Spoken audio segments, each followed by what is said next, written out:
Good morning, millennials. Welcome back to The Toast. Happy Monday.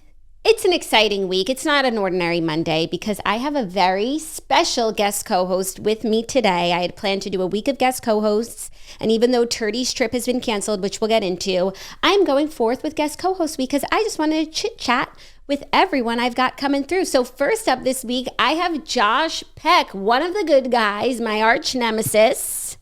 My nemesis, Josh and Ben. Hi, Josh. Hi, good morning. Constantly sabotaging you as best we can. Did you lose literally 45 minutes of an episode because of my co-host's mishap with your AV equipment?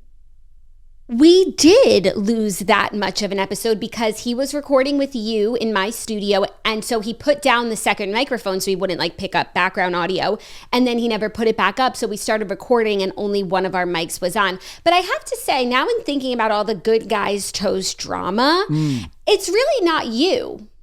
That's true. Finally, I'm not part of some drama. Finally. Yeah, you're not the drama. It's really Ben. So when we talk about the beef, we're really just talking about Ben.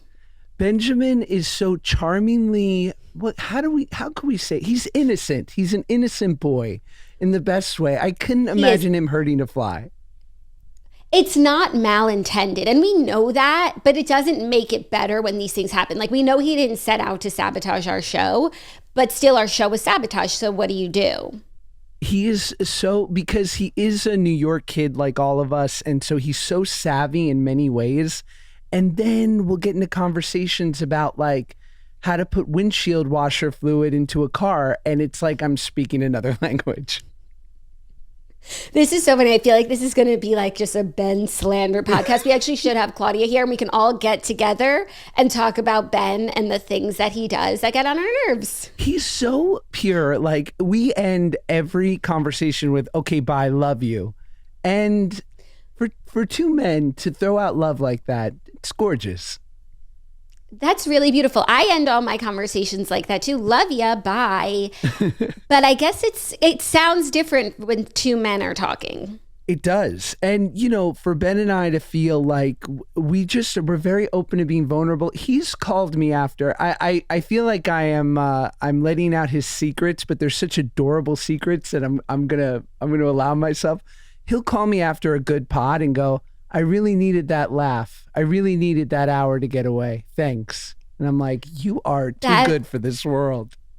That's really too sweet for this world. But I know the feeling. I feel like Claudia and I feel it all the time. And I always say, weirdly, the toast is the calmest hour of my day because it's the 1 hour I'm just sitting in the chair talking with my girlie. And when you're doing a podcast with someone that you love and that you have so much fun with, it really is restorative to your mental health. And I feel like you guys have the same experience because your show is so funny too. I love it. I would say the easiest part is the hour. The more challenging part is the legwork of the clips or posting or scheduling, right? Yes, I totally agree. We were just doing an interview. Yeah, we do press. And I was saying how in the hour, that is us being our true selves. And it's the rest of the day where we're business people really thinking about our next move. But in that hour, we're just being ourselves, chit-chatting, and it's the most relaxing part of the job most of the time, especially when you have kids. It's wait, I get to have adult conversation for an hour, flex my funny muscle, make good jokes. It's really a nice escape. Of the four Oshry sisters growing up, you're all funny, you're all incredibly smart. Could you have thought that it was always going to be you and Claudia with the podcast? That's such a great question. And I don't think I would have thought it would be me and Claudia. Only because weirdly, we're all really close. But Claudia and I growing up at a certain age, we were the least close of the sisters. I think because we're so different and growing up, we kind of didn't understand each other. But now those differences complement each other because we each bring something so unique to the table. But growing up, there were pockets where I was really close with Olivia because we're the oldest and we're really close in age, and Claudia and Margot are the youngest, so they were really close. But then also Claudia and Olivia had a lot of the same interests, so they would watch the same TV shows and they would really get along. And me and Margot were always really close and had the same interests. And it was always Claudia and I that for a moment there were the least close. So no, for that reason, I would never have thought it. Yeah, it's amazing. And it's also a testament to that you guys have been doing it a while, that you guys will get on a run and it seems like it's like watching the great, I don't know, Michael Jordan and Scottie Pippen. I know the Toasters all know that reference, but it's like watching the great teams of our days, like just get together and you really know how to pick up where the other leaves off. Yeah, I always say it's like a dance, and it's like I know her next step and she knows mine. And it definitely, we're now just celebrated 6-year Toastiversary. Sorry, I'll stop boring you with Toastiversary content. Awesome. But it definitely, at this point, you know, the silent, like I know when she's coming in, when she's coming to cut me off, and she knows when I'm kind of like done with whatever I'm saying and I don't know how to end the sentence. So it really is nice. But I feel that way about you and Ben too, because I listen to the GGs sometimes, not to out myself. Fair. And I feel like with you guys, it's like, you know, when you get onto a subject, because conversation like just flows, but then you'll like hit something and you're like, oh, we're going in on this. It's amazing. Oh, it's the best. We have this whole run about weddings that turned into like a 25-minute bitch fest. We were assassinating weddings. Coming soon to wherever you listen to podcasts. But yeah, you know, I think my biggest fear, and I don't know if Ben had it, but initially was like, are we too alike? And when we were starting the pod, because, you know, not having differentiating points of view can sometimes lead to not the most interesting conversation. And it turned out that we are so alike that it worked, that we both bitch and have grievances about the same things, but we come from very different worlds. So somehow it worked.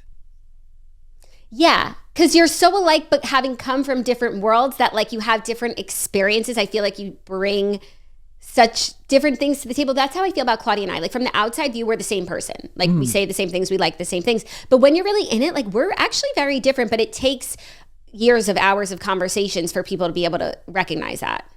Totally. I think that, you know, and I'm glad that Ben and I, like old Jewish men is in vogue. You know what I mean? Like it's in vogue. We are yes. benefiting. Yeah, you guys really are. I feel like you guys get the best guests. But I don't feel like you really do. And that's definitely, we definitely have a chip on our shoulder about that. You know, what are jealous or some, anything. They're the gimmies of the toast world, the Taylor Swifts, the dream guests. Who's like a dream guest person, which in the next year you could say, we could get them? So we have a list of dream guests. My dream guest has always been Kelly Clarkson. I love her. And now she does TV and hosting, and she's done podcasts, so it's not that crazy. But we talk a big game about how we're jealous of guests, but we really don't seek out guests. Right. So if we really wanted someone and we like really campaigned and we like got their PR you know what, if we really tried, I think we could get certain people, but we don't really try is the thing. We just like to complain, honestly. I have transferred my approach to dating to getting guests. And this used to be my rule when I was out there gallivanting around Hollywood, being a real cliche. If I met someone and we exchanged phone numbers and we had a bit of a texting thing and I said, hey, would you like to get a coffee, go to a movie, whatever. If I didn't get a response, I would write them back one more time, just for the mere chance that maybe there was some technological issue. If I didn't hear from them again, their number was deleted. It was over. Because in a fit... Deleted. I didn't want to run the risk of, in a fit of sad loneliness, that I reached out one day at like 9 o'clock at night being like, what happened? I felt like we really connected. So that's my rule. Stop, I'm dying. That's why I don't even want the temptation to do that. So I've applied that to guests. I will try once, I'll try twice, but you're not getting a third time from me. Oh, interesting. It's not like converting to Judaism. You have to try 3 times, let them know you're really serious before they'll open their doors. Yeah. And I know, I mean, I just feel like the rim of the universe is long, but it tends to bend towards justice. So if it's going to come back around, it's on them. It's on them now. Yeah, I feel that. So who's your dream guest for good guys? If Ben, I think, was asked, it would be Jack Black. He loves Jack Amazing Black. answer. Mm-hmm. I mean, for me, my dream guest in anything I do is just Oprah, because it has such a Drake and Josh connection that I feel like we'd break the internet. Yeah. Oh, wow. Yeah. Yeah. That would be so good. And she would be an amazing guest, and she would break the internet anyway because people want to hear what Oprah has to say. That's why a great dream guest would be like whoever the most popular person on the planet is, because then everyone's tuning in. Well, she's such a luminary. She's so impressive. And the memeability of her and I together, beyond. She's on Ozempic. We could do 2 hours just on that. I mean, there's so much in common. Okay, dream big. Never say never. Yeah, God willing. God willing. And who's someone who you've reached out to twice that failed the test? You know, I won't say who but like people that I know, people in my life, people that I know that, you know, you just like, you kind of like give them a text and you feel like, oh, this should be an easier lift than it's become. And people get busy, but I just don't want to bother someone more than once. And I feel that. Yeah, it's not in a world of everyone having a podcast. I mean, thank you for having me. This is one of the rare massive podcasts. It's a gift for anyone to be on. But like, it's a lot, you know, like I understand people get asked all the time.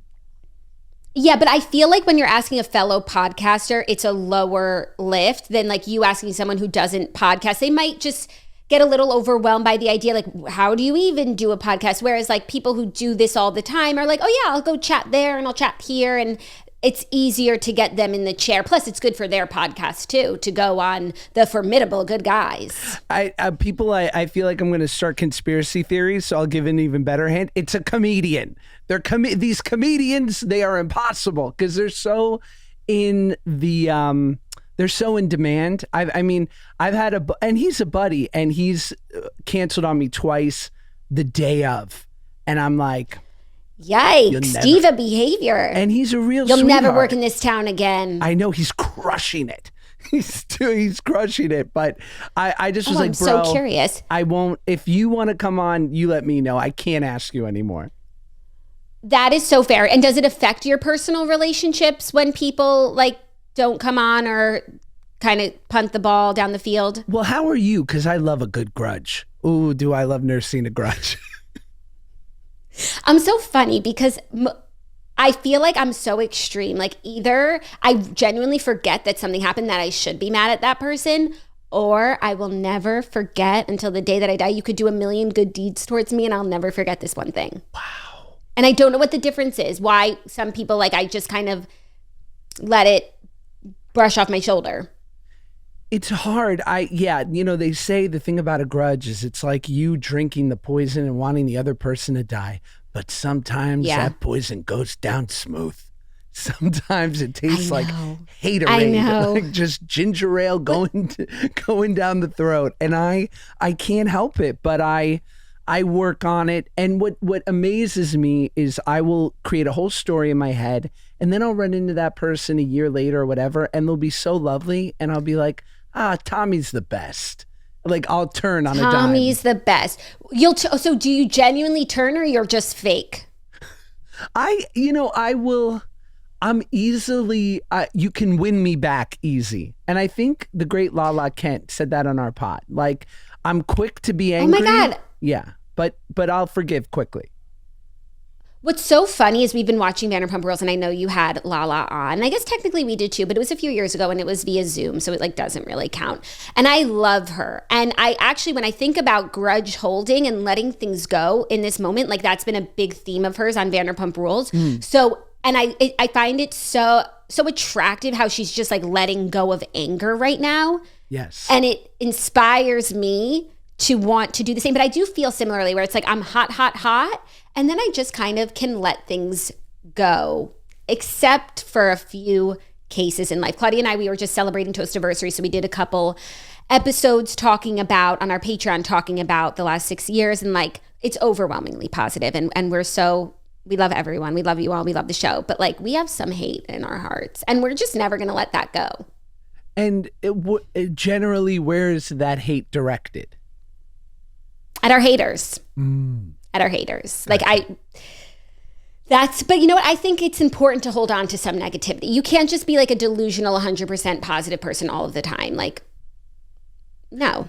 Yeah, it's flavor. It's season. It's personality seasoning. It's flavor. It is. Yes. It is. But you can't just be a hateful hater person all the time either. Like everything else, it's a mix of both. Like together, a recipe, it comes out nice. Yeah, I think it benefits everyone to have a forgiving heart, but it doesn't have to be instantaneous. You know, you can let it simmer for a minute.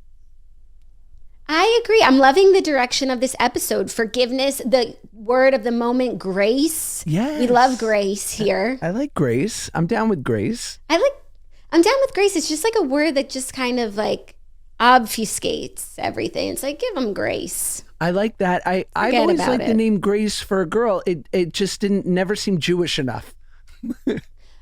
100% agree. Right? 100%. Like, yeah, I think it's a gorgeous name, but then when you get back down to brass tacks, it's like, it's not for our people. What was there a pressure to give your beautiful children Jewish names? So, yes, I didn't want anything that was like so not Jewish, but my kids, they don't have like their names aren't Hebrew names or anything, but then they also have their Hebrew name. Yeah, but I just wanted names that like historically Jews have been called those names. It wouldn't be something like totally out of the ordinary, but there are a lot of like, especially like new age names. There's like fun names out there that people get to name their kids. And I just feel like we can't really participate in that. Do you feel the same? I do. I mean, I think, look, my wife is Irish Catholic, and it's fascinating because she loved the name Shai for our youngest son. And then I think she found out that it was a Hebrew name, and she's like, oh, Josh is going to love this. And I did. I mean, she sold me. She's like, it means gift in Hebrew. And I was like, done. And I talked about this on the pod because I told my mom, she's like, are there any names you're thinking about? I said, yeah, we're thinking about Shai. And she goes, no good. No good. And I go, why? She goes, Shai. They'll call him Shai. No one wants to be always Shai. That. She's such a Jewish mother that like the greatest offense would be to be Shai. And no, it's so true. But I told her, I was like, it means gift. And she was in. Yeah, no, any name you could always hear, they'll call and blank. And it's like, listen, we got to just pick something and hope that he's not shy. Right. Yes. And he surely isn't. At 1.5, he's not showing any signs. No signs of shyness. And what about, do you feel like your kiddos have grown into their names?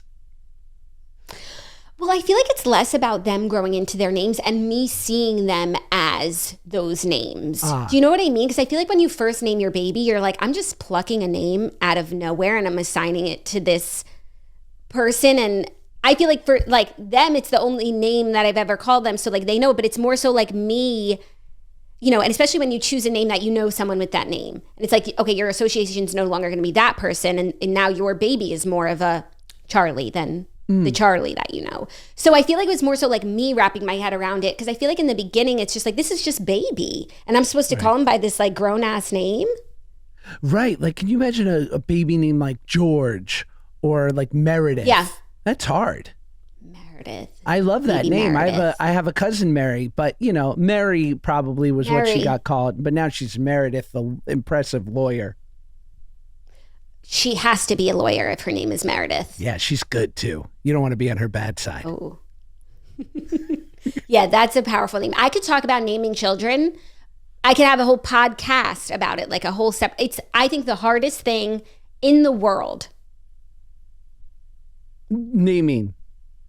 Coming up with names? Naming, like coming up with a name for your child, assigning it to them like for the rest of their life. It's so much pressure. We are, you know, my wife, for both of our kids had a C-section. So we're in the hospital for 3 days, usually like at least a day longer than if you had natural childbirth. And so we're day 3ers with names. Because as you know, you have to pick a name before you leave to get the birth certificate set up. And we're day 3ers. Like day 1 and 2, it's still in the air. No, like especially with Harry, I always knew he was going to be Harry. But with Charlie, I was like going between a lot of different names. And like if I had given birth like a week before, he probably would have had a different name. If I had left the hospital like the day before, I think he might have been a different name. we were really up until the end with him. But that's why I think, home birth next time. Take your time with it. Yes. Let him give it a few weeks. Like when you do give birth at home, when do you have to declare their name? That's fascinating. I guess whenever you feel like it. Yeah, that's kind of nice. I think whatever your birth plan is, it's perfect for you and you should do what's right for you and your family. And I think beautiful. I watched my friend Taro just had his third kid. Congratulations. And his wife. Congratulations, Taro. Shout out Taro. And they had a natural home birth. And she just posted a photo of like what she used to get through it. And it was just a bottle of Tylenol. And I was like, shout out. I was like, much respect.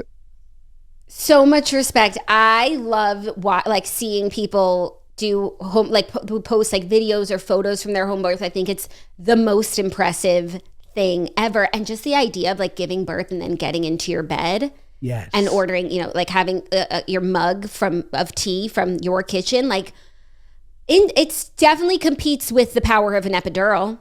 Wow. It's definitely like, I don't know, but I'm epidural all the way. I could never, but I have so much respect. Epidural and I'm very girly. Fascinated by it. Epigirly. I'm an epidural girl. I'm very like when I'm home birth curious. I'm like, ooh. Yes. That looks interesting. Yeah. What of the forbidden fruit, be it sushi, be it a glass of wine, be it a deli meat, what was the first thing you wanted to do after you gave birth? Oh, deli meat. I love a turkey sandwich. I missed them so much during my pregnancy. And that was like the first thing. I had a turkey wrap. And I also love a hot dog too. So not being able to have, I guess you technically could have those things. You talk to your doctor, and some doctors think it's all kind of like not necessary to be so extreme. But I really missed deli turkey sandwich wrap. Even now I eat them like every day for lunch. Yes. No, a great wrap. A good wrap, you feel like you really got your head on straight. Like life's working out. Yeah, it's like it's a hearty lunch because it's not a sub. It's not so indulgent and going to weigh you down for the rest of the day, but it's not a salad. It's going to provide some fullness. No one who works at a desk. I wish I could. Go for it. Sorry. I wish I knew how to do. I wish I could make my own wraps. But how do you get them tucked in right? Oh, there's got to be a YouTube tutorial for this. This seems attainable, Jackie. I know. I'm sure there's like some tool on Amazon that will like give you a big burrito, like just roll it up and there literally probably is that. I need that because my wraps fall apart. I can't make a wrap at home. Yeah, my wife has figured out how to make, are you familiar with amasubi? Do you know what this is? No. It's, there's Hawaiian influence, it's Japanese. It's almost like a sushi taco, but it's a triangle of rice. And inside you could have spicy tuna. You could have like a miso beef. You could do like a more vegan, like there's just like, it's inside of this beautiful triangular rice housing and then a piece of seaweed surrounding it. Takes a little bit of work, but she has figured out. She makes that at home? She can make it. She makes sushi. Yum. Oh my gosh, I got to step my game up. It's really like freeing when you realize like so many things that you love, like food, like from your favorite restaurant or whatever, like you can make at home. Yes. But I just got to get the skills. Does she use any like fancy tools for that? She does. She has invested. They have molds, so she'll do the mold. But my wife's vegan, so she'll make these killer her version of like, it's like spicy macadamia nut type thing with veggies and wrapped in soy paper and rice. It would knock your socks off. So good. Shout out Paige. Seriously. Really, really good. Shout out Paige. Yeah, oh my gosh. I was just going to, make some baked chicken for dinner. I know. And call myself a chef. And it's kosher. So you know what I'm saying? It's everyone's happy. Wow. Okay. Yum. I feel inspired to step up my dinner game tonight. A good chicken, but is there anything better than a roast chicken? I mean, you feel like Ina Garten, don't you? You really, really do. That's the goal. You really Be like do. Ina and Jeffrey. Like Ina and Jeffrey. The great love story of our generation. It's so true. She's writing a memoir. Oh. It's coming out soon. That'll be good. I know 2 bit of scuttlebutt about 2 incredible women with incredible blowouts, and that is Ina Garten and Anna Wintour. And my friend, So similar. when they're in LA, they require a blowout every day that they are here. So he goes there in the morning and it takes about an hour. And I've only heard great reports from both. And I've heard one of them, and I'm not going to say who, after every blowout, hands my friend a crisp $50 bill tip in addition to his fee. Wow. Where do you get the crisp bill? A guaranteed crisper every time. You're ordering a stack. You're getting a loop from the bank. Yeah. Fresh money. Yeah. It's not from the ATM. No. That's like a watered down. Yeah, been through the ripped mill. Up. Been through the mill. Yes. Okay. Well, I'm so excited that you're here because we're going to do the Fast Five today. We have some really good stories. It was a big weekend, and Josh is going to help us break down what's going on in the world. Speaking of what's going on in the world, the reason for the season, which is, Claudia and Ben were supposed to go to Israel, which was why I was doing guest co-host week. Their trip was canceled because casual World War III started. Yes. So they didn't go to Israel, but they actually are taking the week off anyway because I had these guests planned. But what a crazy weekend. I feel like it kind of tracks that World War III would start the same weekend as Coachella. Fair, yes. It's just like enough already. Like something to just disrupt the second weekend. Anyone who bought tickets to the second weekend is going like, really? This now? Yeah. Yes. Yeah. So it was just so crazy. Iran attacked Israel with like over 300 missiles and drones, and thankfully they were intercepted by Israeli Air Force and some of their allies. But it's just a really fucking crazy time. So praying for everyone.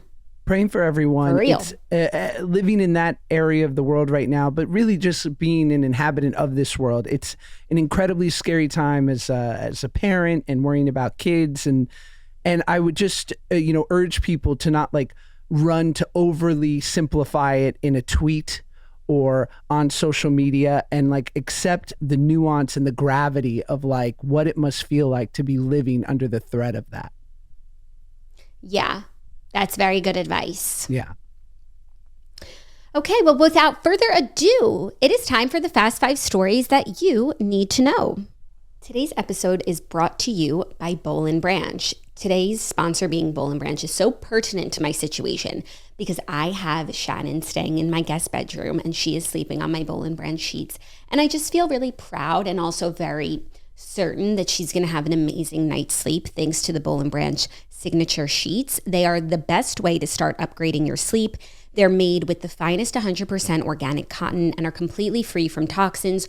Also important to your clean queen over here. They feel buttery soft, yet they're breathable, and they're perfect for the warm months ahead. I mean, is there anything worse than not being able to sleep under your covers because it's hot? But like, how can you get cozy if you're not sleeping under your covers? Boll & Branch has solved for all of this. We are sleeping better with the softest, most breathable bedding from Boll & Branch. I love the colors that they all come in. So I have the signature sheets in my bedroom, in my guest bedroom, everywhere in my house that I need sheets.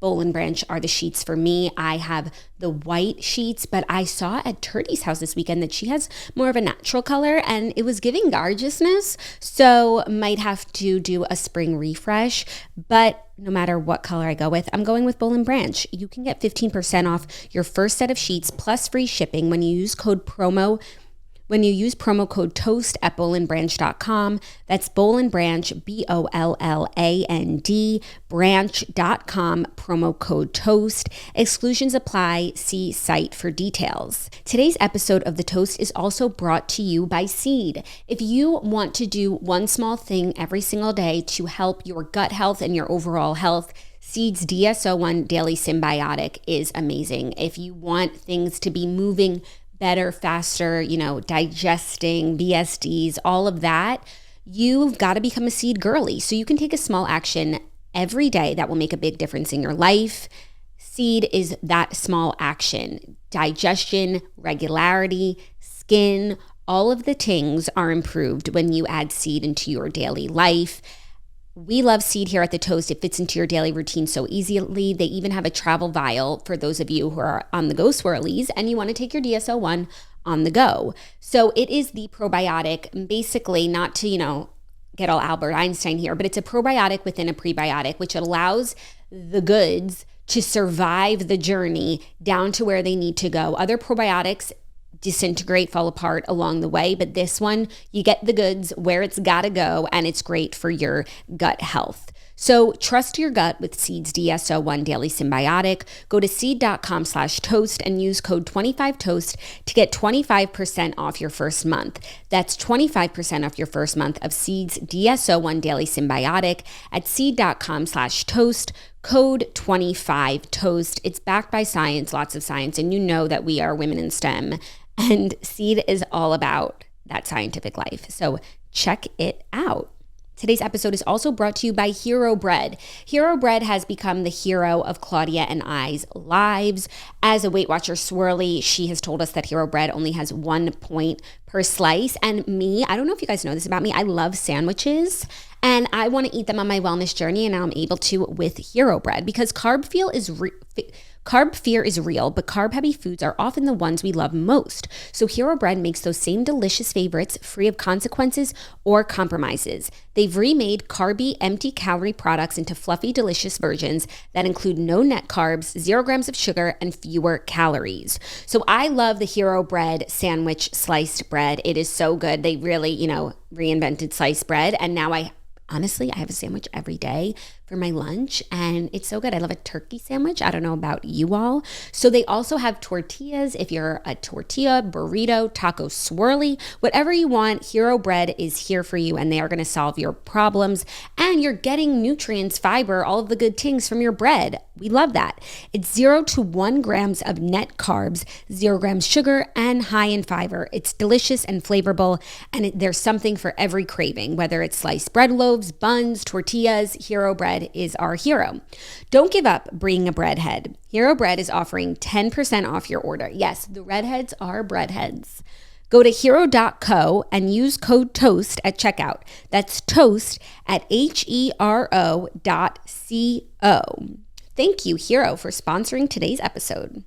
Our first story today is a bit of Coachella news. 1 and 2 are Coachella, but 1 is kind of the headline news coming out of Coachella, which is that Taylor Swift attended with her mans, Travis Kelce, Yes. and Taylor took a picture with Teresa Giudice, which is really sort of breaking the internet. I think people are, it's like, it's really a shocking picture. Like, I feel like these two people exist in like 2 different time-space continuums. Right. And now like we've broken the matrix that they are together. So Taylor went to Coachella with Travis. They were being super PDA. There's really no privacy there. Everyone just like phones on them at all times. They were being really cute. He was picking her up. They were kissing, dancing, and they were in the pit next to one Teresa Giudice and her new husband, Luis Ruelas. And they took a picture together, which is just, it's too much. It's seriously too much. So what was your Coachella viewing experience as a person on the internet this weekend? Well, I will say, first of all, does Teresa Giudice go down in top 5 Real Housewives members ever? Top 5? Top 10? She goes down in top 5. She does, even though like on she has her good seasons and her really bad seasons. Like, she is one of the few who's a day one OG, and she's contributed to the most iconic Housewives moments of all time. Therefore, it's top 5. She really couldn't have gotten a picture with a better housewife, honestly. They should study Teresa's hairline in Turkey, where they do the hair restoration surgeries. Her hairline is so beautiful. She is really just an outstanding, like, my affection for her has only grown over the last decade and a half. And I just think that her and Taylor, I get it. I see it. I couldn't see Taylor Swift with every housewife, but Teresa and Taylor, I see it.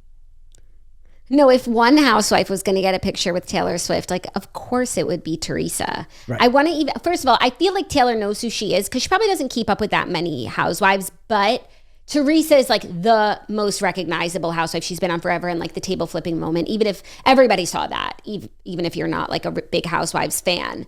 So I just would love to have, like, I guess there were a million flies on the walls because everyone around them has their phones and is watching this, like, to see the moment between them when she asked for a picture. What has Taylor ever intimated that she watches any reality TV, that she has any kind of indulgence? So that's a Claudia question, but from my perch, yes. I feel like she consumes a lot of what's out there in the culture. Not such a huge like reality TV aficionado, but like she watches TV and she's very up to date on like what's going on in pop culture, I feel. So I think so. And if she was going to watch a Housewives, like I do think Real Housewives of New Jersey is one of the more iconic franchises. Oh, it's so good. It's so good. Shout out the Manzos. Yeah. I like seeing Travis and Taylor out together, especially in this setting. I think if there was any couple on earth that deserves a victory lap, it's them. And why not? Like they have so clearly won at this weird video game of life, and they found each other that I'm kind of all for it. Yeah, me too. She was wearing the hat from his podcast merch. I love that she's dating a podcaster. That's big for the industry. That's really good for us. We need to start talking about that on our group chat with the smart list guys. Are you in a successful podcast group chat that we're not in? I'm not. But although I've heard there is one with like the biggest, like the biggie. You've heard that for real? Yeah, and the fact that you guys aren't in it, blasphemy. Oh, Claudia and I are activated. But I think that's part of the reason why she's going to the 5K, Burton Thomas 5K, because it's time like we met with our contemporaries. And there is this like podcast world. And I guess because a lot of them are comedians and they know each other like outside of podcasting, but there's definitely a podcasting in crowd. Do you feel that way? Yeah, I would say that. And I absolutely agree with it, except for the fact that I woke up to a text because, we're a 3-hour difference. So sometimes at 6:30 a.m., I'll see a text from Claudia or from Ben. And it was just, I'm running a 5K with Tom Segura and Bert Kreischer. Do you want to come? And I instantly wrote back, of course. Now I'm in a 5K. Claudia's training. I am out of shape. I'm going to embarrass myself. Claudia's training like it is the New York City Marathon. Yes. Like she is going to crush. But she needs to be networking along the way. So wherever other people are in the race, like she's going to have to kind of hold herself back. I just think we need a full like head to toe sponsor. Shout out RHOM, shout out Viore, shout out Saucony, shout out Brooks, shout out Merrill. Like, I'm going to run it in Birkenstocks. Any full body sponsor that I get, I'm running in their clothes. Claudia got her sponsorship. No. So now, she's being sponsored by Reebok for the 5K. Oh, that's huge. All right, fine. I'll do Merrill. Yeah. That's motivating, Skechers, that would be cute. Yeah, that would be very good. If I speed walk that 5K in shape-ups. That would be great. That works. Thank you, It always comes back to the 5K, even though Taylor Swift was at Coachella, just being like a normal girly with her boyfriend. I think people were really excited to see them together. People love just the content, And there's so much because everyone at Coachella has their hand up in the air with their phone. What's your feeling about Coachella as it stands today, right now, in this moment? That's such a great question. I feel like Coachella's been on a journey. And I actually feel like, and this is a great segue into our next story about Coachella, I feel like Coachella's becoming more again about the music. Like I feel like it got so big and so crazy and it wasn't even about like the music and what it started out as, more about like brand activations and influencers and celebrities. And now all of the news, aside from Taylor and Travis, but all of the news that's come out about Coachella this weekend is really about what happened on stage. People like brought out surprise guests. There's just like a lot of news about the music. And I feel like the brand stuff is still happening, but at least to me, maybe just because I'm older and I see less of it, it feels like it's waning a little bit. And it's just becoming like more of a music festival that it was designed to be. What do you think? I think the issue with Coachella is it's like the reason why Woodstock is cool is because it was once. And it's like a great hot restaurant in the city. And then a year goes by, then 2 years, then 3. And then suddenly everyone's been.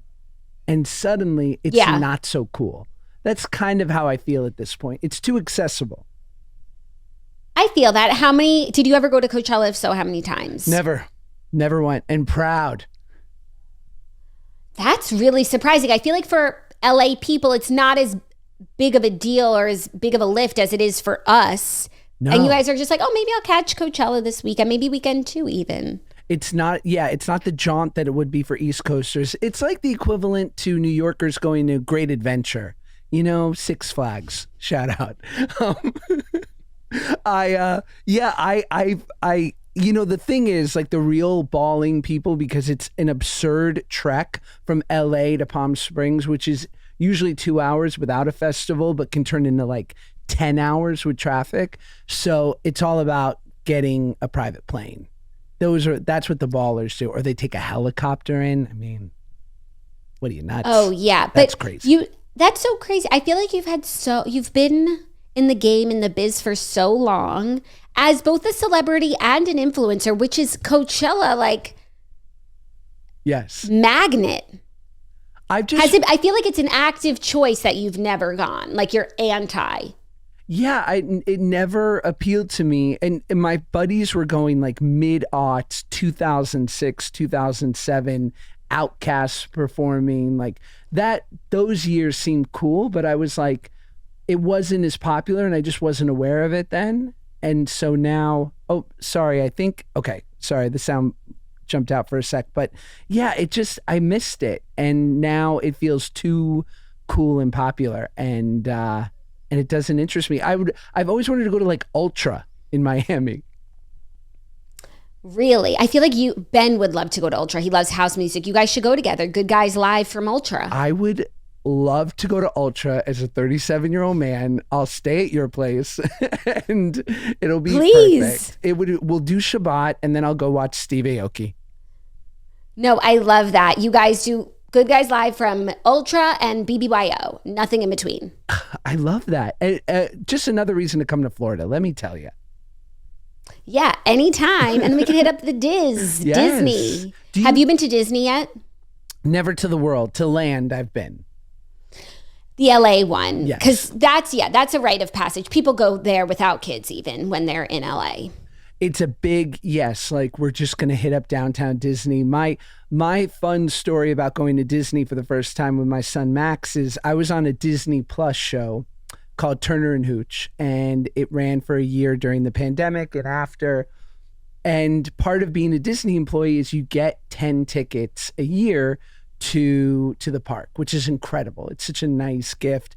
And in addition, you get a guide, which is really the game changer, because you now have someone who's walking you around the park, getting you into rides in an expedited way. It's really a great thing. So I'm there. That's major. It's super major. It's pretty fun. That's any Disney employee, or you have to be like on a show? I don't know. I don't know. I think it's if you're acting in something for Disney. Okay. Yeah. Okay. And so we go, my wife, my mother-in-law, my son Max, we have like this red letter day, my wife's best friend and their kids. And it was right about the time where we were going to hear about whether the show got picked up for a second season. So we have this great day. Later that night, we're eating in downtown Disney, and I get the text that the show is not picked up at Disney. And I remember being like, well, I'm so glad I used these passes in time. And then did the guy just walk away? He just walked away. The guy was like, your time's up. Yeah. Good luck. Have fun at your next audition. And I was like, thank you so much.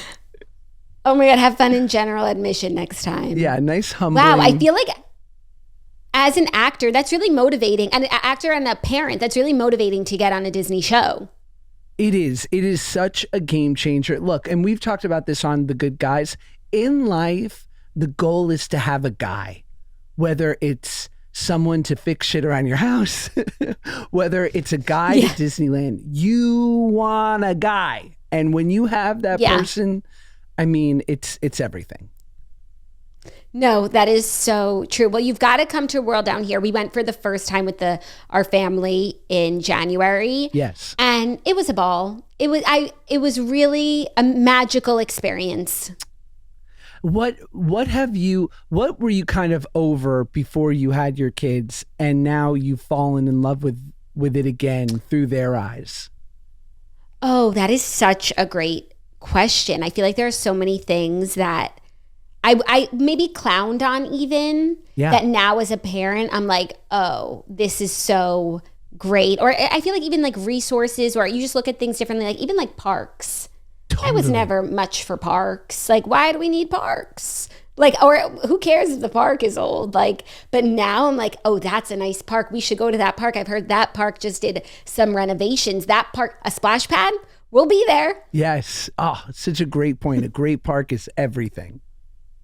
A great park is everything. Like, do you live near a good park? We should move closer to a good park. A good park is huge. Or you know what else is fun? A parklet, which I didn't even know existed until now, but it's just a mini park. A mini park. Parklet. Also, when we were in New York, I mean, I lived there, like when Harry was born, and then we moved back when I was pregnant with Charlie. So we were there for 6 months. And it's like the way I'm on the government website, like zoom out, looking at all the parks in the city, looking at what features they have, like which one has a sprinkler, which one has swings. Like, and you know how you always like drive past the park and you would never know what it's called. It's just like the park on 65th. Like, now they all have names too. Mm-hmm. They all have storied histories. And I'm really into parks. And as a taxpayer, also the library. I was just saying this last week on the show because last weekend we went to our local library. And a few times now I've been to the library, like as a parent. What an amazing place. It's spectacular. And I love utilizing what my city has to offer. Like, I didn't know that my town has a Parks and Rec website. And I enrolled my son in basketball. So Sunday mornings, from 9 to 10, he's playing basketball at our local park. That is so beautiful. We were driving past a library a few weeks ago, and I never like checked the library programming, and I saw they had an event called Touch a Truck, and it was just the library parking lot was filled with all different kinds of working trucks, like garbage trucks, fire trucks. All the trucks came to the parking lot of the library, and the kids could touch a truck. That's cute. Which truck did they enjoy touching most?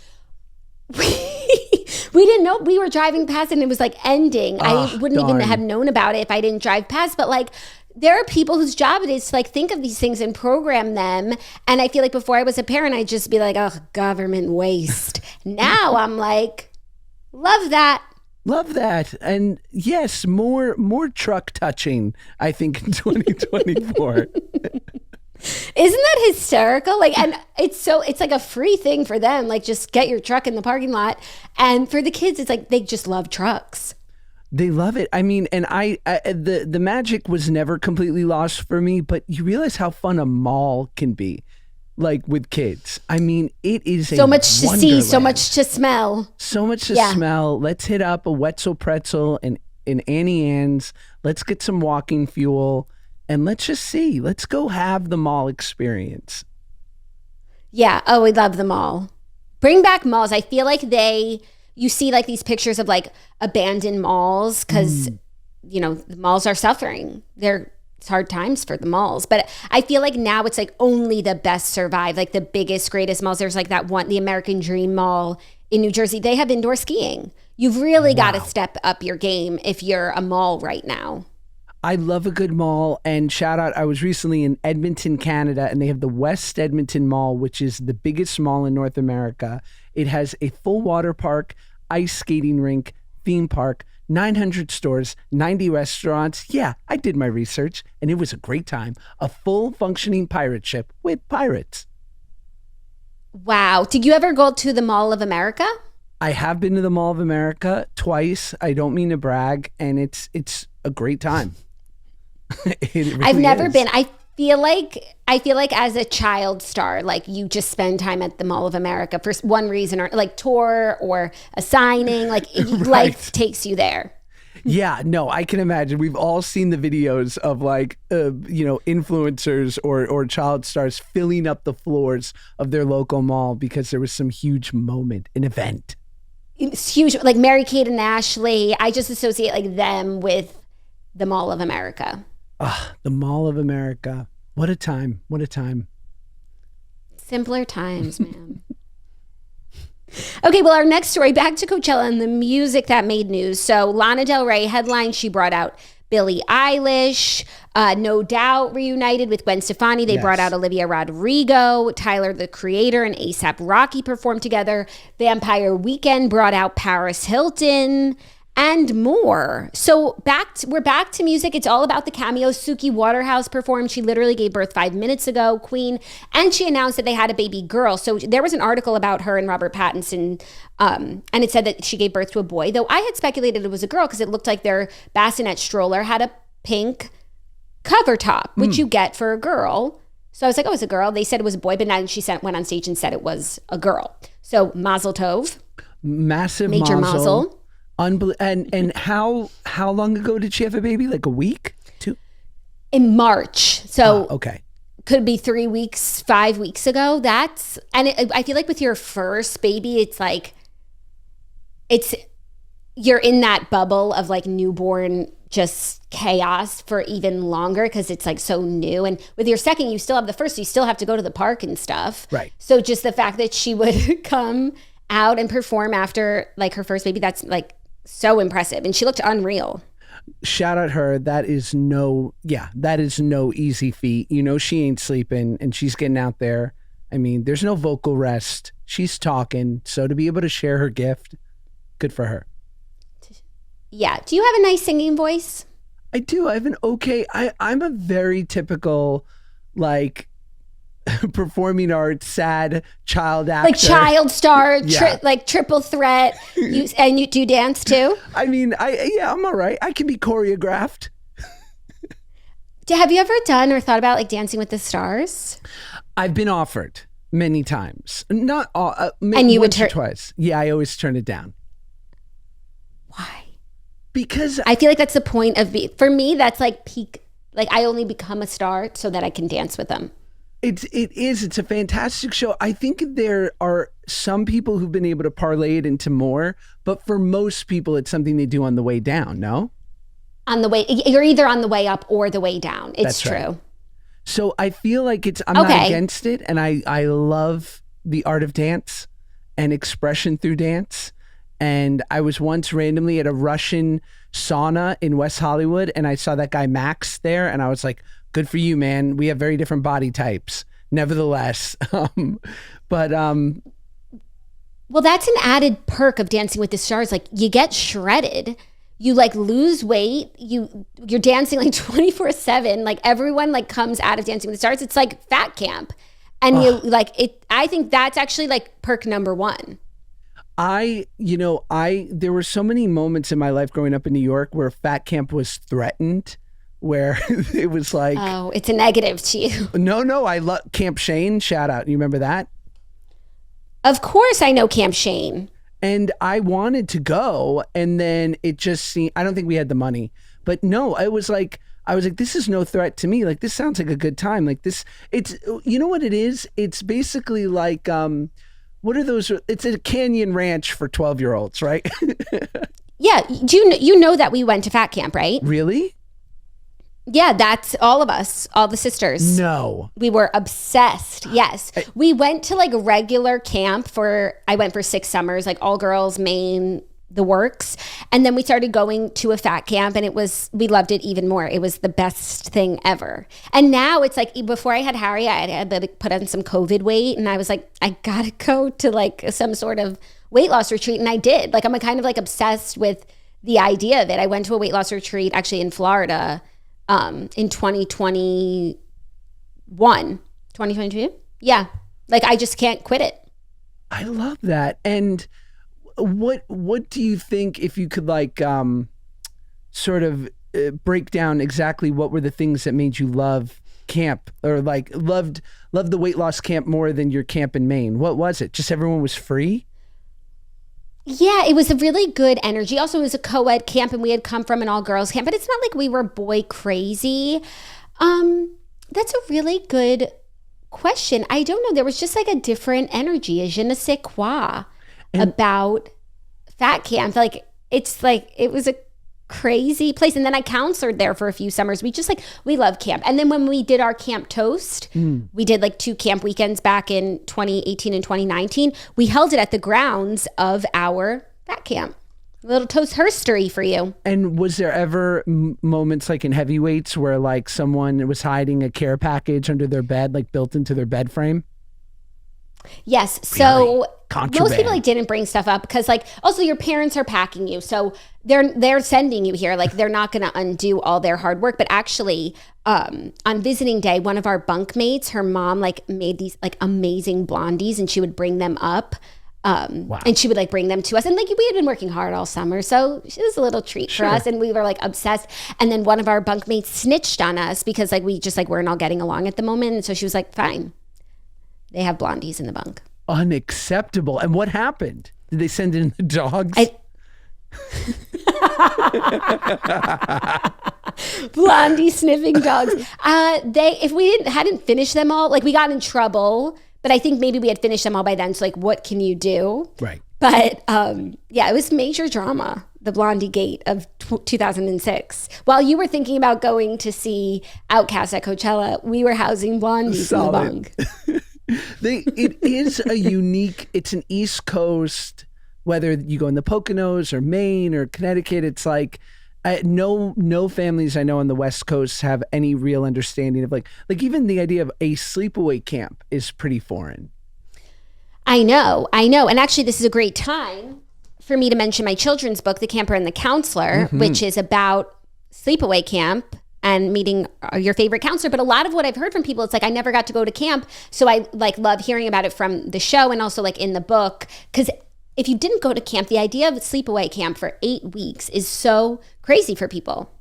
What do you feel about, I have friends who are like, they're an incredible family, loving, very close, like not your typical, like what you would think a waspy kind of colder family would be, that would send their kids to boarding school, but two of their kids go to boarding school. One of their son plays, really competitive hockey. So they grew up in LA.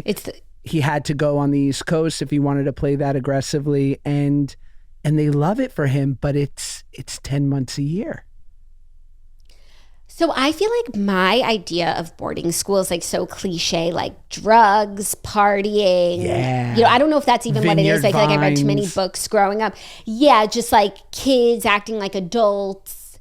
And I don't know enough about it, but I could see how like if a school offers something very specific for a child who's into something very specific and this is the best place for them. Yeah. They're very like elite institutions. But no, it's not something that like is familiar to me. You know what I mean? What is your thought? I'd move to the suburbs of Andover or Exeter or wherever they were. I couldn't handle it. Yeah. Would you send your kids to sleepaway camp? I think that I would. I really want my kids to go to space camp. Shout out Florida, Cape Canaveral. That was always a dream of mine. It's only a 3-day camp, but space camp seems awesome. Okay, and so they'll go, yeah? Space camp. Are there any barriers to space camp? No, I mean, just like courage, bravery, and a love of astronomy. A love of astronomy. I think they would love it. My son has no issues leaving my wife and I, which I think is unfortunately pretty healthy, but it kills us. But he's gone on trips with his grandparents for 3, 4, 5 days. World traveler. Yeah, like 2 years ago, my wife and I went to Italy for a week, and it was killing us. We were there for our close friend's wedding, which was lovely. But leaving him, first time we had left him, and he was with his grandparents, and he wouldn't even FaceTime us. He was like, "Stop bothering me. I'm having the time of my life." I kind of feel that. Do you feel like when you're away from them that like you want to FaceTime them, where it's like you don't want to remind them that you're not there? Do you know what I mean? Yes, I am very anti-FaceTime in almost every situation, and I agree. It's just like, let's just tough this out and I'll see you soon. But yeah, unless they like are asking to FaceTime you, it's like if they're just like enjoying themselves, no need to remind them. I agree, but my wife is like, I almost feel at times like I'll do these gigs where I go away for a day or 2 days for a college gig, and if I don't make the effort to FaceTime, I feel like my wife is like, you got to give us one. I got to see you make the effort, even if it doesn't happen. Yeah. I feel that. I see both sides. Sure. I see both sides. Today's episode is also brought to you by Saks.com. Turdy and I have decided that we are saying yes to warm weather this year, and that means we are stepping up our wardrobes with the help of Saks.com. Everybody knows Saks.com is the place to shop. Saks.com is making it easy for us to get a jump into spring and summer fashion trends as we approach the warmer seasons. Whether you're looking for new boots for Stagecoach, beachwear for St. Bart's, or new activewear for a 5K you might be training for, they've got it all at Saks.com. Saks.com is super fun and easy to shop with brands that we love like Todd, Loewe, Favorite Daughter. Saks also does a great job of finding up-and-coming designers so you can hop onto new trends before everyone else. For example, for the Eras Tour, Turdy got her hands on the Danielle Guizio skirt before everyone else hopped on that trend, thanks to Saks.com. With different curated shops like Spring Wedding Guest, It Girls Closet, Designer Shop, and Date Night, Saks.com makes it easy for you to find exactly what you're looking for. You can find anything from a cozy vibe, love a cozy vibe, to a more elevated look at Saks.com. Discover new ways to shop for everything at Saks.com. Today's episode of The Toast is brought to you by the Game Time app. You shouldn't have to worry when you buy tickets to your next big event. Game Time is the fast and easy way to buy tickets for all the sports, music, comedy, and theater events near you. There's nothing more frustrating than having a bad ticket buying experience. You don't know if the seats are good, you can't find the last minute tickets, you can't find a good deal. Game Time app has solved for all of that, so going to concert, shows can be easier than ever. With killer last minute deals, all in prices, views from your seat, and their lowest price guaranteed, Game Time takes the guesswork out of buying tickets. So recently, the most recent high-profile event that we went to was Disney on Ice, and Game Time had the best tickets, and we were able to see the arena. We had never been there before, so buying them through Game Time made it so easy. They have last-minute deals. You can save up to 60% off buying last-minute sports, concert, comedy, theater tickets, flash deals they have, zone deals, all in pricing, seat view, so you can get a panoramic view from your seat in the app before you buy, the lowest price guaranteed, and Game Time ticket coverage. Your purchase is covered with the most flexible customer service policy in the ticketing industry. We love that because, sometimes things change and Game Time is there for you. So take the guesswork out of buying tickets with Game Time. Download the Game Time app, create an account, and use code TOAST for $20 off your first purchase. Terms apply. Again, create an account and redeem code TOAST, TOAST, for $20 off. Download the Game Time app today. Last minute tickets, lowest price, guaranteed. Take yourself out, date night, girls night, concert, kids show, whatever it is. Enjoy life. Joie de vivre. Let's go see a show. Game Time. Thank you. Yeah. Okay, well, our next story is actually a little bit of breaking news this morning. Real Housewives of Miami star Alexia Nepola's husband, Todd, has filed for divorce after 2 years of marriage. So Todd and Alexia got married 2 years ago. She's on the Real Housewives of Miami. This is really, really surprising because I watched the earlier seasons of the reboot and they seem solid as a rock. This is a very new marriage, so I'm very surprised. I know Real Housewives divorces aren't supposed to be surprising at this point, but they seem different. They are newlyweds, and from what I saw of them on the show, and I did miss the last season, so maybe there was drama brewing, but it doesn't seem that way. They seemed incredibly solid. The scenes that I saw of them together, he actually seemed like a really great partner and a voice of reason in her life. So I wonder what's gone on. He filed. They found the court filings, and he claimed in the filing that their marriage is irretrievably broken, which always sounds so dramatic, but it's one of 3 boxes you can check. It's those aren't his original words. What are the other boxes? Irreconcilable differences. Right. And adultery, would that be a box? He snores. Yeah, that would be irreconcilable differences, which also sounds dramatic. It sounds super dramatic. Meanwhile, he just needs a mouth guard. Right. Irretrievably broken. It's giving I feel that's what adultery would fall under because betrayal. It's the trust is broken. Yes. Yeah. Not saying that's what happened here, but this is different than irreconcilable differences, which is the go-to for I don't like you anymore. I think statistically people are most likely to get divorced either between years 1 and 3 or 7 and 9. Now, I feel they're slightly older, right? Or at least he is. Yes, they both are. They're in their 40s and 50s. She's 56 and he's 51. So I imagine, like, I think that statistic leans more to after the third year is when people tend to have kids, and then no one's leaving during that like hot zone of like ages 1 through 5, where it's just like all hands on deck. But I think it's fascinating, right? Because in the first 3 years, if there's issues and it doesn't seem to resolve, some people pull the ripcord because they're like, oh, this is but a preview of more to come, and let's end this before we have kids. And then between 7 and 9 is where people are finally coming out, and they're sort of coming to the surface, taking a breath because their kid is 4 or 5. They're in school. It's a little less intense. And they go, oh, right, we don't actually like each other. So it's very interesting. That is so fascinating. I didn't know that was the stat, but that does make a lot of sense. And it's like whoever you became in marriage year 3 to 7, it's like we've been, tunnel vision on the kids, and then like you're like, oh, and now you're like this. Right. I'm very, it's interesting. I have a lot of not a lot of friends, but I certainly know people who had been together 15, 20 years who've gotten divorced as of the last couple of years. And I don't know. I think everyone's approach is different, but I'm not so interested in my happiness anymore. And I say that in a nice way, where it's like, I feel like my happiness is a direct result of this unit working, and that's really good for my marriage. I totally feel that. That's a really good way of putting it, this unit working. Yeah, it's a good investment. How long have you been married? We've been together going on 13 years in October, but we've been married 7. You're hitting that 7 stretch. I know. I'm in. I'm so in. She would Hold on. have to leave me. I'm telling you. Like, I love my wife. I totally lucked out. I feel it's weird. It feels, and tell me, Jackie, what your feeling is. Like, I feel like it's the one thing that God or the universe or whatever made incredibly easy in my life. Like, I feel like I was just gifted it. Like, I feel like I don't deserve such a great wife and in-laws, and just, it was a real gift.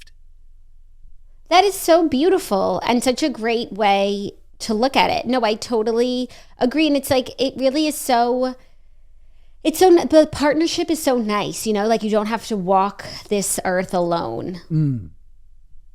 It's like when you go from like just like doing everything by yourself and like relying on yourself, and then like you can like have someone that's there to like help you, whether it's like emotionally or physically, or, like, can you get me a drink from the other room or bring in my packages? It's a relief. It's, I find that people, there's so much self-help and we live in this culture of working on ourselves, which is great. But when you do it as a single person, I feel like the danger can be you become like a Fabergé egg, where you're stunning and elegant, but the moment you get jostled around, you shatter. And I feel like a partner forces you to like walk through the gauntlet and face things that you'd never face on your own. And then you do that for just long enough, and then you introduce a child into the scenario, and now you've got a whole new set of things, and you have to walk through it together. So yeah, and it's like you've been welded together, like it's a fusion, as opposed to just like constantly focusing on yourself and you alone, like, and you're all set. Like, you go through these things with someone, it like welds you together, and you're just like, you become one. It's so crazy. Is there anything that your husband has revealed to you about yourself that you're not sure you would have seen without his help? Oh, for sure. I feel like I noticed a lot of things about myself when I first got into a relationship in general. Like, it was very hard for me to, this sounds like a positive that I'm making sound like a negative, but like, I was so independent that like I couldn't even conceive of like, oh, I'm invited to this party, I need to tell this other person about it. You know what I mean? Like, I was so used to doing everything like by myself, and then I really had to like learn how to be like, we are a we now. It's not just like me and then this person, like we are a unit, and that is no longer like like we do everything together, we're up each other's butts now. Right. But that was something I didn't even realize about myself until I was in a serious relationship with him. But now things that I do that he will call me out for, I'm like, oh yeah, it's funny. You can't see yourself the way that someone else can see you. Like he'll like read me to filth and I'll do the same to him. And I'm like, I can like just see, it's like a zoomed out version of yourself. And because we're together all the time, it's like he sees me all the time, not just like the highlights. I love that. Yeah, I remember my wife, the most important thing she taught me was like, we're allowed to fight because family doesn't leave. And I didn't, because, it's been my mom and I, single mom, only child against the world. So I assumed everyone could leave.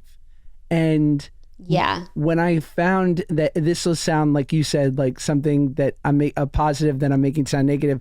But when I realized that you didn't have to be perfect and that we could be angry, we could go to bed angry, but we're going to figure this out, be it today, tomorrow, or the next day, because family doesn't leave. And that level of like loyalty and I'm down for you was, unbelievable. And then in the short term, my wife is constantly reminding me, no one's disrespecting you, dog. Because I walk around with that sometimes. I'm like, I don't like the way he treated me. And she'd be like, you gotta let it go, brother. That is so funny and so real. No, it's hysterical.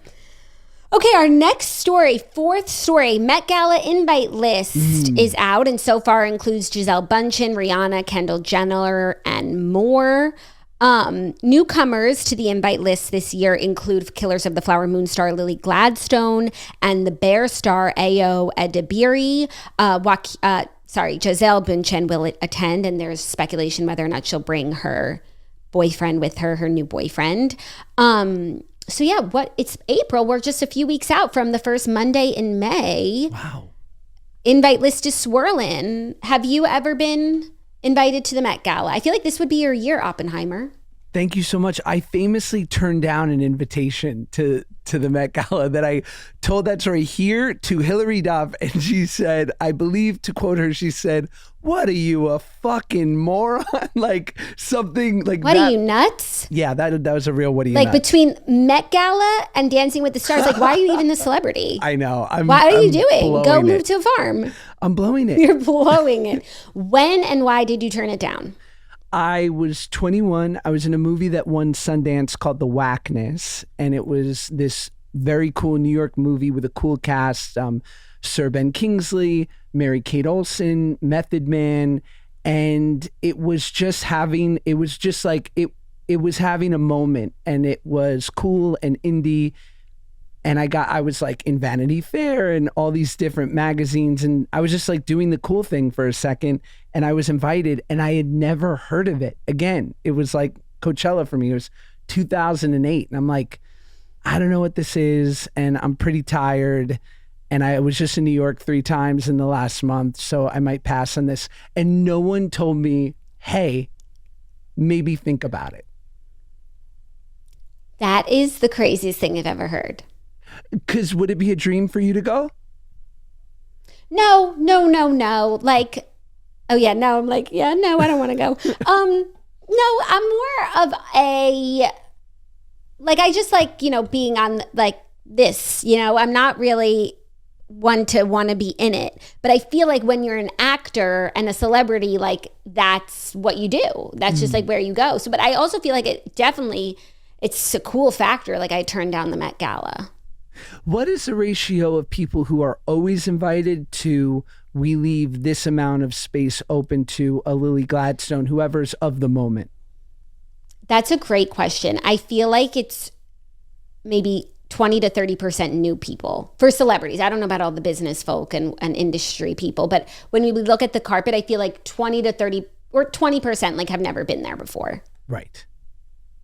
Interesting. So it makes you think about the 20% of previous years who didn't get asked back. Right. That would be hard on someone's ego too, I'm sure. Yeah, because it's like if you were buzzy, like if you were the new person last year, but you didn't do much this year. Now, is it like, it's at Lincoln Center, right? No, it's at the Met. The Metropolitan Museum. Oh, duh. Thank you. Right, for sure. So it's at the one with the gigantic Tyrannosaurus Rex Steps. in the foyer. No, I'm kidding. That's natural history. No, I think that's natural history. It is. Yeah. I'm kidding. I'm kidding. But like, okay, so my question is, What happens at the dinner? Is it like, are you in the Hilton ballroom in the sense of like, is it just banquet food and a performance? Kind of. It's like the exhibit and pictures and tables and food, and then there's also performers, but I think there's also art and, yeah, I guess it's giving work event. Got it. So once you go up those famous stairs and you're inside, you're at a mixer. You could be at a Marriott in Columbus. Yes, surrounded by the Costume Institute and things in which to costume. But yeah, no, it's like your regular work event. I can just networking. I imagine that one day by chance I do something really cool and I'm considered to be invited again, and then someone goes up to Anna Wintour and goes, let me just play you this video real quick, and Anna goes, did he say it's like a mixer in Columbus at the Marriott? Did he say it's at Lincoln Center? I'm such a dumb human.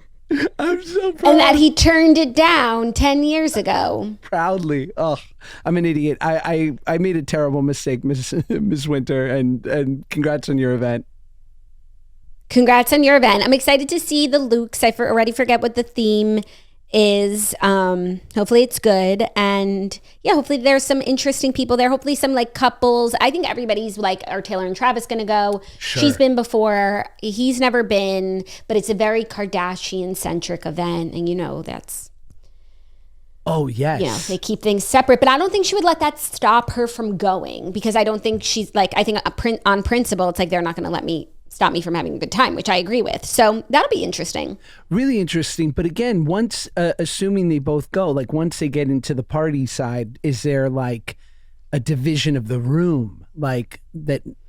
I think for those two, there would be. But they have so many mutual friends, it would be weird. They would have like their backs to each other, and like everyone else around them is talking to both of them. Wow. Unreal. I'm excited now. Yeah, I'm excited. It's always fun content for the show, and hopefully there's some good looks. So invite list seems to be pretty usual suspects, and we'll keep you posted. Can't wait. Our fifth and final story is actually some major news, because we have been talking about Love is Blind on the show for months. The name on everybody's lips this season was Megan Fox. And Megan Fox has finally addressed the Love is Blind drama where Chelsea compared herself to Megan Fox. So if you didn't watch Love is Blind, one of the contestants, this show is all about, falling in love with someone, not seeing them. So one of the contestants had said, like, people tell me I look like Megan Fox. And of course, if you're on the other side of that wall, it's like, oh, I like this girl and she looks like Megan Fox. Like, amazing. Can't wait. Right. Then people were quick to point out, like, she doesn't look like Megan Fox as much as she said. And I think people also took issue with the fact, like, that it felt like it was like a way of getting him to choose her, because if I already like you and you look like Megan Fox, I'm going to pick you over the person I also like, but I don't know what she looks like from Adam. So Megan Fox's name has been in the news and the headlines for months now, and it had absolutely nothing to do with her, and she's finally talking about her thoughts on the matter. So she was at Coachella, and she went to the Revolve Festival. The Rundown host, Erin Lim, asked her about the drama. She said, I've never had more people text me about something. She said, I've had a lot of people text and stop me. Even other celebrities at like Oscar parties were like, do you watch Love is Blind? And I was like, no, but I know what you're talking about. So she said, I didn't watch it, but I think in general, no one deserves to get bullied. I don't think she deserved that. I think people went way too hard. According to Megan, she thought that the comparison wasn't far-fetched. She said, I did see a picture of her. 100,000% people have told her you kind of look like Megan Fox. So I believe she's telling the truth, and I hope that she still has that sparkle in her eye. I hope the world didn't steal it from her. Mine died long ago from being bullied for 20 years, so I hope that didn't happen to her. Best wishes and blessings. So I think everything that she's saying is totally factual. I agree that I think people had said to Chelsea like that she does look like Megan Fox, because there are similarities between them. I think the issue more, people took issue with the fact that she was saying that on a show where you're supposed to fall in love blindly, and it's definitely like leading him into like thinking that Megan Fox is there. So yeah, the good news is I don't think people took the sparkle from Chelsea. I think she handled all the criticism like a pro. I don't think what came her way was deserved, and people got like just so up in arms about it. It just became this huge national thing. And I think Megan Fox is classic Megan. You know, she didn't watch it. Everyone should fuck off and stop being a bully. I love that. I love that for her. Ben and I talked about this early on because when I finally did see her, I said like, yeah, I certainly see Megan Fox. And Ben said, who would you say is your celebrity doppelganger? And I said, I look like a mix of like Adrian Grenier and Jay Leno had a baby. And he goes, that's good. He goes, that's the problem is that she didn't say her Jay Leno. Like if you just said Adrian Grenier, then you're leaving a little bit out. She didn't say her Jay Leno. Yeah. And yeah. That's a really good comparison for you. Thank you. You also look like that celebrity Josh Peck. I'll take it. Listen, hey, what can you do? He's an interesting one, but I agree. And I gotta say, I love when a celebrity like Megan Fox will allow herself to be like, of course I heard about it. Like if she had tried to say like, what do you mean? You'd be like, come on. That she like heard about it and was lovely about it. And I just hope Chelsea hears this and is glad to know that at Oscar parties, they were talking about her. The name on everybody's lips was Chelsea. So I hope that brings her just some joy. Like, how cool is that? You were at those parties.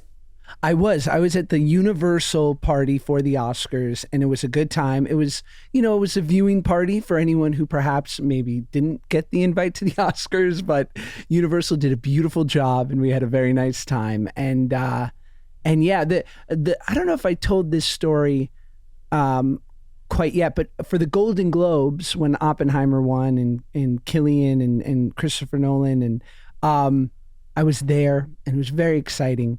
And they invited us, me and another actor friend of mine, into this room. They said, listen, we want to get a group photo. So can you just stand in this room and wait for everyone to come in? And I walk into this room and there's these three lovely women sitting there. And they kind of look at me and my friend like, what are you doing in here? And I'm like, I don't know. And they didn't say that, but I did say, oh, sorry, we were told to stand in here. I'm Josh. And they said, oh, hi, I'm so-and-so. And I'm Donna Langley, and who is the chairman of Universal Pictures. I was like, so nice to meet you. Thank you for the job. and she couldn't have been more lovely. And then all of a sudden, Robert Downey Jr. comes in, and Matt Damon and Emily Blunt, and all of just like, and I was like, what am I? I'm Josh from Dancing with the Stars, season 35. I don't belong here. But it was a fun time. That is fun. So many fun facts about you, and so many that I learned today for the first time. Jackie, I feel closer to you than ever. You are just a big bowl of wonderful, and I'm so glad. Thank you for asking me. Thank you for coming. You have to come see us down here. We're going to go to Ultra, we're going to go to Disney, and we're going to go to Cape Canaveral. I'm in space camp with you. Say less. Okay, well, thank you so much, everyone who listened. Thank you, Josh. You know what? When you finish this episode, you can go listen to The Good Guys. I will allow it today. Thank you. And this is for the good girls out there. So we will see you tomorrow. We have a great week of guest co-hosts. And this is The Toast, the Millennial Morning Show. Like, subscribe wherever you get your podcasts. Follow us on the gram. We're kind of popping off, kind of going viral at The Toast. And where can everyone follow you? Follow The Good Guys. Listen, rate, review, and subscribe. If you don't give us 5 stars, what are you, nuts? We'll see you tomorrow. Love ya. Bye. Bye.